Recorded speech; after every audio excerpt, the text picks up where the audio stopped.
Bonjour à tous, bienvenue ici dans notre garage. Aujourd'hui, on va vous parler d'une voiture très attendue. C'est une voiture 100% électrique. C'est une Tesla et c'est le dernier petit SUV de la marque, le modèle Y. On va tout de suite retrouver Laurent pour en parler.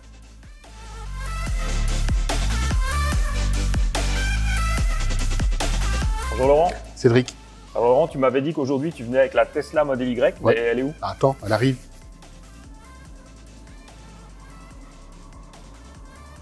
Retrouvez l'essai de la Tesla Model Y dans notre magazine Le Moniteur Automobile. Vous pouvez également le retrouver sur notre site internet moniteurautomobile.be où vous retrouverez tout un tas d'autres essais.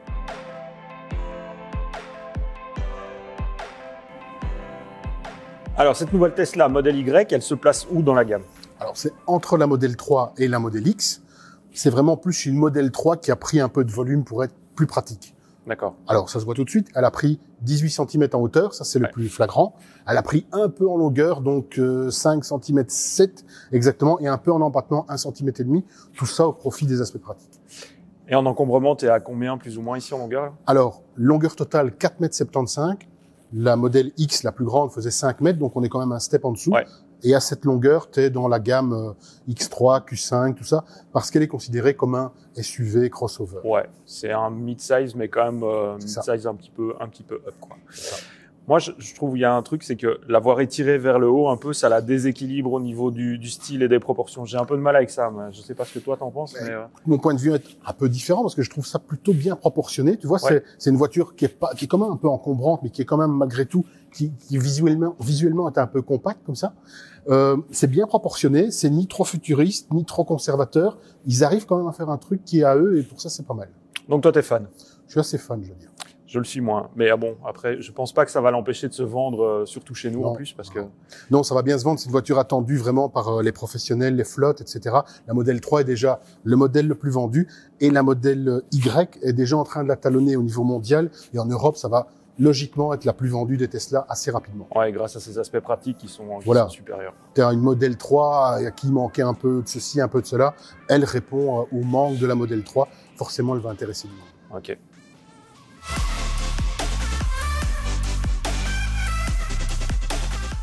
Alors parlons un peu technique ici sur cette Tesla. On sait que d'habitude, c'est des moteurs qui sont assez puissants. Est-ce que c'est encore le cas ici sur la Y? Oui, bien sûr. La marque de fabrique de Tesla, sont des voitures électriques très puissantes. Alors la Model Y, pour le moment, elle est disponible qu'avec deux moteurs. Donc tu as un moteur à l'avant, moteur à l'arrière. Ça en fait une 4 roues motrices. Permanente. 4 roues motrices tout le temps. Permanente. Okay. Dans ce cas-ci, sur la version long range, pardon, ils appellent ça. Alors tu as les deux moteurs qui donnent un total de 441 chevaux. Au-dessus, tu as la performance qui fait passer tout ça à 571 chevaux. Avec toujours une réserve. C'est toujours les puissances maximales annoncées. Parce que ici, on sait que en réalité, en moyenne, tu as 385 chevaux dans celle-là. Ce qui est déjà pas mal comme puissance. C'est déjà bien. Et puis, c'est la puissance aujourd'hui, c'est-à-dire fin 2021. Oui, mais on sait que tous les 6 mois, 1 an, je pense qu'ils font des petites adaptations. Un update comme ton ordinateur, eux, ils vont t'envoyer une mise à jour et tu vas gagner autant de chevaux, autant de kilomètres d'autonomie aussi. Pour une électrique, c'est important. Alors justement, autonomie, tu parlais de long range, donc longue autonomie. On est à combien ici sur cette voiture? Alors ici, annoncé encore une fois à 500 km, mais on a constaté quand même qu'on a fait 400 km réels, ce qui est pas mal du tout. C'est bien. Hein? Il y a une grosse batterie, 75 kW brut, mais pratiquement la même chose en net, c'est-à-dire 72,5 ou 73,5. Donc vraiment une batterie utilisée à bon escient et avec une consommation moyenne à 17,5 kWh dans notre cas, ce qui fait qu'on a pu faire 400 km réels. C'est bien. Ouais, c'est bien, très bien. Et puis, tu as aussi l'avantage des recharges chez Tesla, donc ce réseau de supercharger qui est toujours très disponible. Oui, bien réparti et ça marche bien, c'est rapide. Alors, il faut savoir qu'en matière de recharge, sur ces superchargeurs, la Model Y accepte un débit de 210 kW, donc en 30 minutes, tu passes de 10 à 80%, c'est un peu la norme qu'on donne pour se situer. Et chez toi, sur le chargeur interne en courant domestique, si tu as une borne 11 kW, c'est le chargeur maximum qu'elle possède. Là, on est plutôt sur 7h, 7h30, ce qui est pas non plus énorme. Ouais, ça reste correct. Ouais, ça reste correct.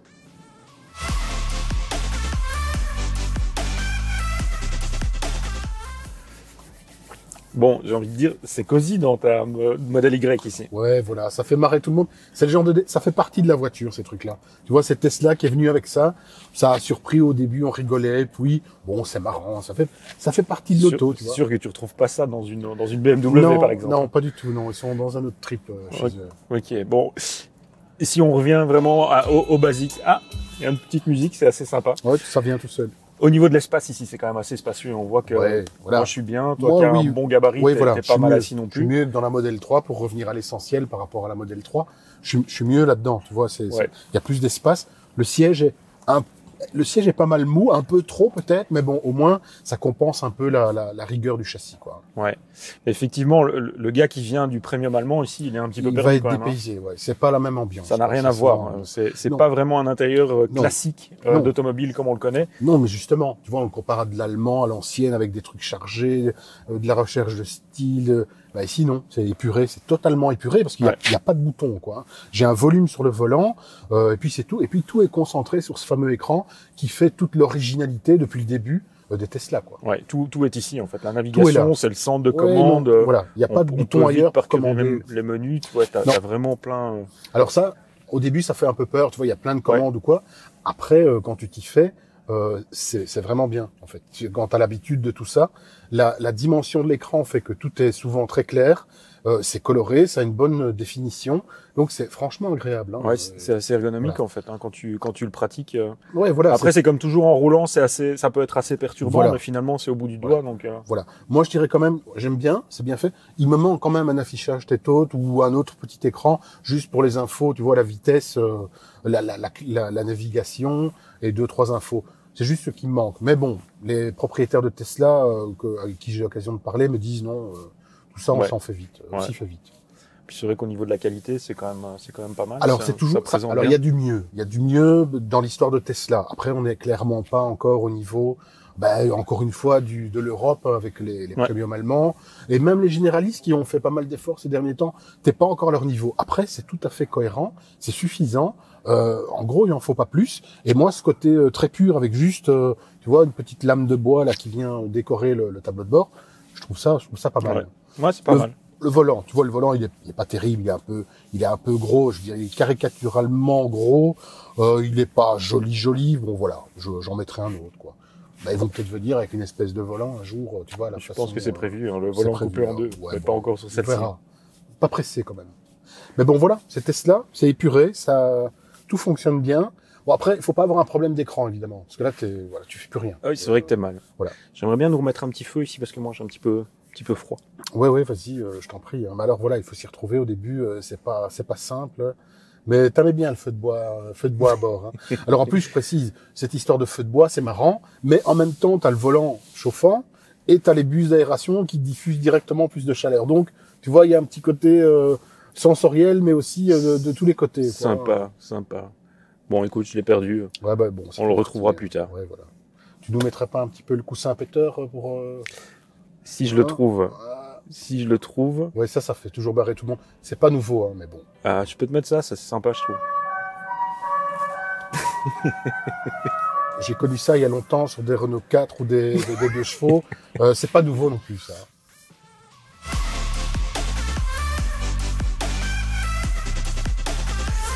Bon, t'as l'air pas mal ici derrière. Franchement, l'accueil est vraiment sympa. Encore une fois, moi, je suis grand, je le dis souvent. J'ai des grandes guiboles et aucun problème de place. T'as de l'espace, ouais. Beaucoup d'espace. Après, attention, on est à l'arrêt là. En roulant, la banquette est moins rembourrée que les sièges avant. Donc, t'as quand même une perte de confort de niveau, je veux dire, suspension. Ouais, c'est pas idéal. La voiture, c'est là où tu la ressens la plus durement sur la route, si tu veux. D'accord. Donc là, voilà. Donc, t'as de l'espace. Le confort, c'est relatif. Il y a un truc que j'aime bien, c'est le grand toit panoramique, pas ouvrant donc, mais grand toit panoramique qui génère une super ambiance dans une voiture, voilà, qui manque pas d'espace. Hein. C'est très sympa. Ouais. Alors en plus de l'espace intérieur, le point fort de la modèle Y, c'est aussi le coffre.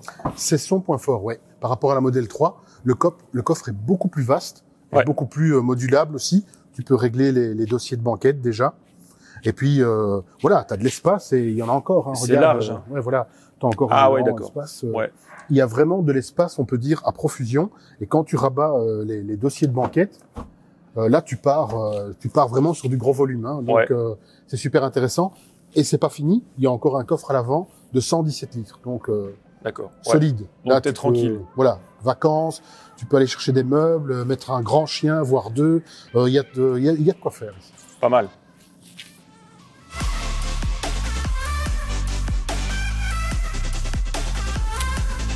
Alors Laurent, on parle beaucoup des performances d'une Tesla, forcément. Ouais. Ici, on est à combien sur le 0 à 100, rappelle-moi? 5 secondes. Donc, comme toutes les Tesla, la Model Y, oui, c'est une voiture rapide. Hein, c'est très dynamique. 5 secondes, c'est déjà vite. Hein. Oui, c'est très vite. Tu as un niveau de performance, pour te situer, une Golf R, quand même, c'est 4 secondes 9, donc on est à ce niveau-là, quoi. Ouais. Donc, voilà, avec une Tesla, tu peux très vite, verser dans le côté conduite voyou, parce que t'accélères, t'es toujours devant tout le monde au démarrage, quoi. Exactement, tu peux gratter de la sportive, comme on dit. Oui, c'est ça. Et avec un air comme ça, un peu qui n'appelle pas trop de bonne famille. À se méfier, mais vraiment, c'est impressionnant. C'est un des facteurs qui fait qu'on achète aussi une Tesla. C'est ce côté performance, sans bruit, facile, accessible, 4 roues motrices, donc la motricité, voilà.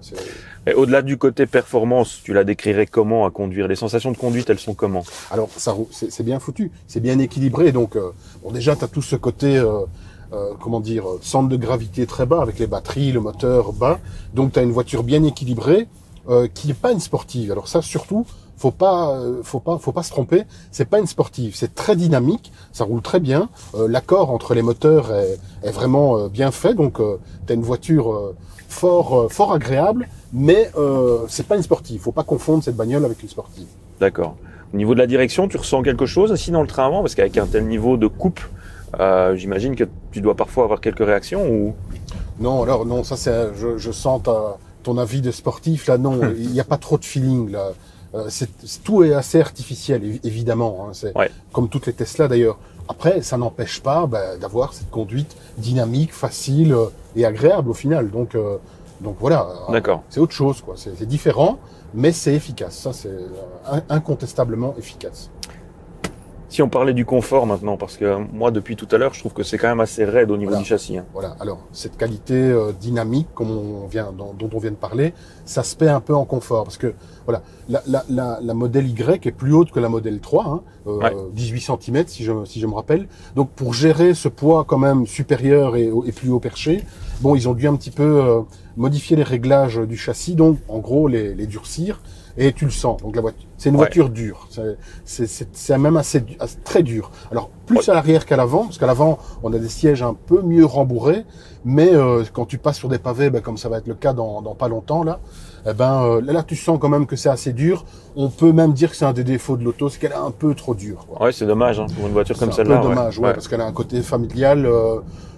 C'est pas une sportive comme on a déjà dit, donc on attendait un peu plus de confort. Faut pas oublier aussi qu'on est monté sur des roues de 20 pouces avec des pneus pas super épais, donc ça joue aussi toujours dans les sensations. Voilà. Après tu peux aimer. Hein, c'est une voiture rigide. C'est pas non plus totalement inconfortable. Donc il y en a qui aiment ça. Hein.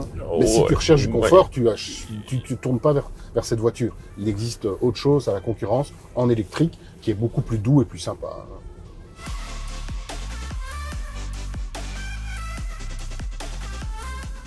On va parler un peu du prix maintenant. Elle coûte combien cette Model Y? Alors c'est une électrique, ça reste cher. Donc c'est 63 000, 5 000 de plus que la Model 3. C'est déjà un beau budget. Hein. C'est un beau budget. En même temps, après, tu la compares avec quoi? Voilà. Ouais, si tu la compares à un BMW iX3, tu parlais du X3 tout à l'heure, je pense qu'on est à plus de 70 000 € déjà. Donc, donc là, finalement, ça reste acceptable. Enfin, ça reste comparable. Par rapport au premium allemand, ça reste plus sympa. Plus moins cher, on va dire. Ouais. Après, c'est plus dans les normes des nouvelles électriques de généralistes, Kia EV6, Ioniq 5, tout ça. Ouais. C'est un peu dans ces prix-là. Ça reste un budget. Puis t'as un bel équipement aussi à la base, je pense. Oui. En fait, c'est livré comme ça. Donc, tu l'achètes. Il n'y a pas 36 000 options. Il y en a même que 5. Et c'est vite fait. Tu peux choisir la couleur. Tu peux choisir des jantes de 20 pouces comme on a ici. C'est du 19 de série. Tu peux avoir un attache-remorque parce que ce qui est très important, c'est qu'elle peut tirer des remorques freinées jusqu'à 1600 kg. c'est important. Ouais, c'est pas mal, ouais. Ouais, tu peux avoir une 3e banquette pour 2 personnes en plus dans le coffre. Là, je suis un peu plus sceptique parce que bon, il n'y a pas trop de place. Hein, ouais. Voilà. Ou alors, tu peux avoir aussi le fameux autopilot, donc la conduite autonome, plus ou moins évoluée, qui évolue tout le temps chez Tesla. Puisqu'il fonctionne bien, mais un peu moins bien chez nous où les sorties d'autoroute sont très très proches. Mais etc. ça reste quand même assez convaincant. D'accord. Imaginons, je l'achète cette Tesla. Comment ça se passe pour les entretiens? Comment ça se passe pour la livraison, pour ce genre de choses? Alors, ils ont innové là-dedans, donc il y a pas vraiment de réseau classique. Hein. Tout se fait le plus souvent. Déjà, tu peux la commander sur Internet. Tu l'achètes sur Internet. C'est la base. Voilà. Donc, tu la commandes sur Internet. On vient te la livrer ou tu vas la chercher parce qu'il y a quand même des stores Tesla un peu partout en Belgique. Ouais, ça c'est développé. Voilà. Mais ils privilégient, comment dire, on vient te faire tes petits entretiens chez toi, ou alors on air, comme on dit. Tu sais, on fait les mises à jour, automatiquement. Ouais. Si vraiment tu as un problème mécanique à un moment ou à un autre, là tu iras dans un des points de vente Tesla où on trouvera une solution à ton problème. C'est du service à distance, comme. C'est principalement comme avec ça. un smartphone. Voilà. Ça plaît beaucoup, ça marche, et la clientèle adore ça. C'est plus facile.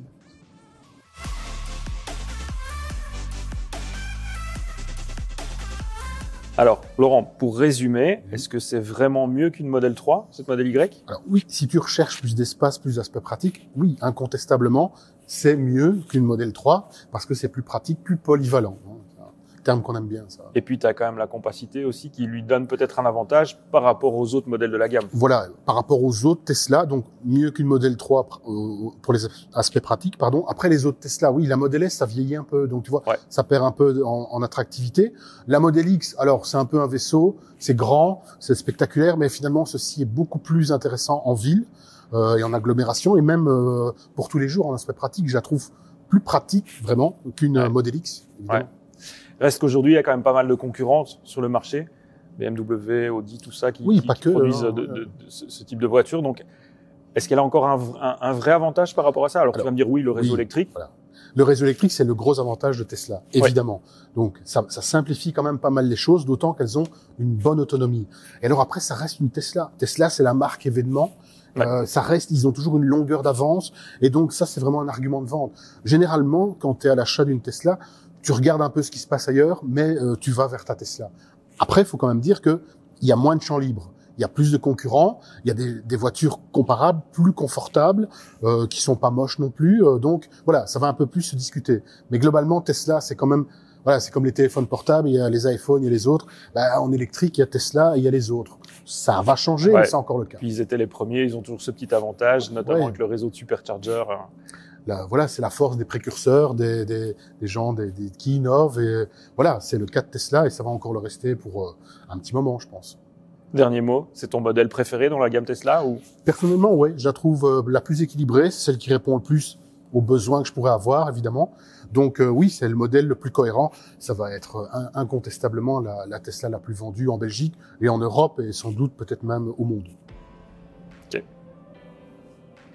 Merci Laurent pour toutes ces informations sur la Tesla Model Y. Merci à vous de nous avoir regardés. Si vous avez aimé cet essai, n'hésitez pas à nous suivre sur notre chaîne YouTube monitorautomobile.be.